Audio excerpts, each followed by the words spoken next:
விருச்சிக ராசி நேயர்கள் எந்த மாதிரியான விஷயங்கள கவனமா இருக்கணும் சார்? விருச்சிக ராசிக்காரங்களுக்கு ஆண்டு துவக்கத்தில் குரு 8ல் இருக்கார். அம்மா ரொம்ப அழகாக சொன்னாங்க, பிள்ளைகளுக்கு ஒரு கருத்து இருக்கும்.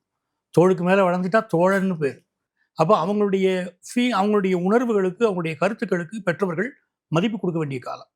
ஆனால் சில வீடுகள் பிள்ளைகள் கல்யாணமே வேண்டாம்னு சொல்லிக்கிட்டு இருப்பாங்க. கருத்துக்கு மதிப்பு கொடுக்குறேன்னு விட்டுற முடியுமா? முடியாது. அப்போ அந்த குருவுடைய பயிற்சி அதைத்தான் அவங்க சுட்டி காட்டுறாங்க.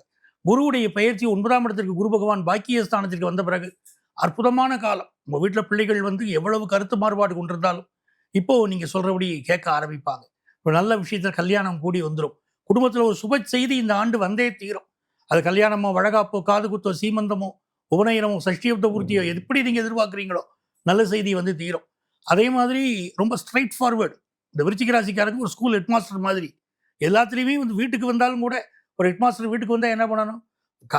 ஒரு கல்லூரியில் இருக்கும்போது இல்லை கல்வி நிறுவனத்தில் இருக்கும்போது ஹெட்மாஸ்டராக இருக்கலாம். வீட்டுக்கு வந்தால் அந்த சட்டையை கழட்டி வச்சுன்னா மனைவிக்கு கணவனாக இருக்கணும், பிள்ளைகளுக்கு அப்பாவா பொறுப்பாக நடந்துக்கணும்.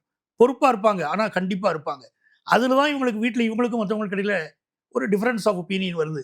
இந்த ஆண்டு என்னன்னு கேட்டிங்கன்னா, நல்ல குருவுடைய பார்வை இவர்கள் மேலே விழுவதனால வாழ்க்கையில் ஒரு பெரிய பொருளாதார வளர்ச்சி வரப்போகுது. பிஸ்னஸ் பண்ணுறவங்களுக்கு நீங்கள் எதிர்பார்க்கக்கூடிய நன்மையான செய்திகள் கைகூடி வரும். அது சந்தேகமே இல்லை. கடல் கடந்து போய் பிஸ்னஸ் பண்ணக்கூடிய வாய்ப்புகள் கூடி வரும்.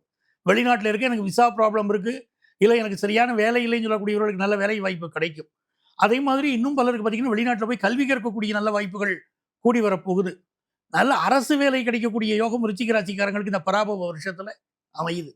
இதில் மிக முக்கியமாக அரசு பதவிகளில் இருக்கக்கூடியவர்களோட பெரிய கம்பெனிகளில் பெரிய பொறுப்பில் இருக்கக்கூடியவங்க இந்த ஆண்டு பதவியை விட்டு விலகுவார்கள். பிறருக்கு வழி கொடுத்து சில பேர் துறவரம் கூட போவாங்க. நான் யோகா பண்ணட்டுமா, நான் துறவரம் பண்ணட்டுமான்னு. ஏன்னா பாக்கியஸ்தானத்தில் குருவும் கேதுவும் சேர்கிறார்கள். ஞான மார்க்கத்தை நோக்கி மனசு செல்லும். அப்படிப்பட்ட ஒரு அமைப்பும் இவங்களுக்கு கூடி வருது. அதே போல 5ஆம் இடம் பூர்வ புண்ணியம் வலுவா இல்லை. கோச்சாரத்தில் பூர்வ புண்ணியம் வலுவா இல்லை. செவ்வாய் சனி புதனுடைய சேர்க்கை அஷ்டமாதிபதி 5ஆம் இடத்துல உட்கார்ந்து இருக்காரு. அது புதன் பகவான் அவர் நீச்சமாக இருக்கிறார். செவ்வாய் சனியுடைய சேர்க்கை இப்படி சரியில்லாதனால தான் இவர்கள் குலதெய்வ வழிபாடு வேணும்னு நாங்கள் வலியுறுத்தி சொல்கிறோம்.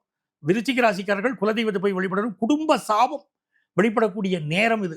ஆகவே இவர்கள் என்ன பண்ணணும், வீட்டில் வாக்குவாதம் செய்யக்கூடாது, நெகட்டிவாக பேசக்கூடாது. பாசிட்டிவாக பேசினாங்கன்னா பிஸ்னஸ் வளர்ச்சி, குடும்ப வளர்ச்சி, கல்வியில் முன்னேற்றம், பொருளாதார வளர்ச்சி, சுப செய்திகள் கூடி வருதுன்னு அற்புதமான ஆண்டா பராபவ வருஷம் அமையும்.